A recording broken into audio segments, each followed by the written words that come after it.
خود کو کسی کی ذات کا اتنا عادی نہیں کرنا چاہیے کہ جب ہمیں اس شخص کی ضرورت ہو تو وہ میسر نہ ہو۔ مرد معاشرتی طور پر عورت کا آقا ہے اور نفسیاتی طور پر اس کا غلام۔ جس زندگی میں ہم اپنے باقی رہنے کی ضمانت نہیں دے سکتے، اس زندگی میں کسی اور کے رہنے کی ہم کیسے یقین دہانی کر سکتے ہیں؟ مرد کو آپ کی کمی تب محسوس ہوتی ہے جب وہ آپ کا متبادل نہیں ڈھونڈ پاتے۔ مجھے تم سے محبت ہے اور نہ ہی تمہارے خد و خال سے۔ مجھے اس کیفیت سے محبت ہے جو تمہارے ساتھ ہونے سے مجھ پر طاری ہو جاتی ہے۔ بھروسہ دو انسانوں کے بیچ ایک ایسا رشتہ ہے جہاں تیسرے کے سانس لینے سے بھی یہ ٹوٹ جاتا ہے۔ کچھ لوگ خواہشوں کو اپنے دل میں دفن کر کے جیتے رہتے ہیں اور کچھ لوگ اپنی حسرتیں لے کر خود مٹی تلے دفن ہو جاتے ہیں۔ پوری دنیا کی معذرتیں ملا کر بھی ایسے انسان کے لیے کافی نہیں ہو سکتی جسے اس کے پسندیدہ شخص نے مایوس کیا ہو۔ یہ احساس جانے والا لوٹ بھی آئے تو اس کے آنے سے وہ احساسات اور رشتہ نہیں لوٹے گا جس کی وجہ سے آپ اس کے منتظر ہیں، مسلسل لاحاصل انتظار کے دائرے کے قیدی۔ فاصلے کبھی بھی رشتے الگ نہیں کرتے اور نزدیکیاں کبھی بھی رشتے نہیں بناتی۔ اگر احساس سچے اور پرخلوص ہوں تو رشتے ہمیشہ زندہ رہتے ہیں۔ بچھڑنا اور چھوڑنا باتیں دو الگ ہیں۔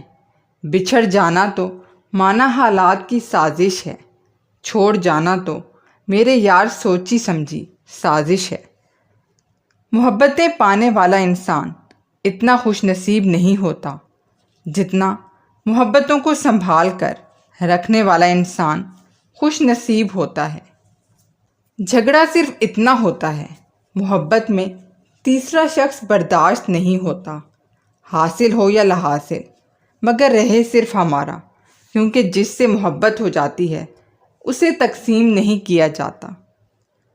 جس عورت کی زبان اچھی ہو، مرد ایک نہ ایک دن ایسی عورت سے عشق کرنے لگ جاتا ہے۔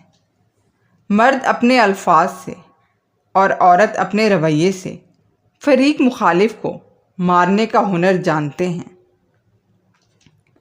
مرد کے 2 الفاظ عورت کے 1000 الفاظ پر بھاری ہوتے ہیں، اور عورت کا ایک دل شکن رویہ مرد کے دل آزار رویے پر فوقیت رکھتا ہے۔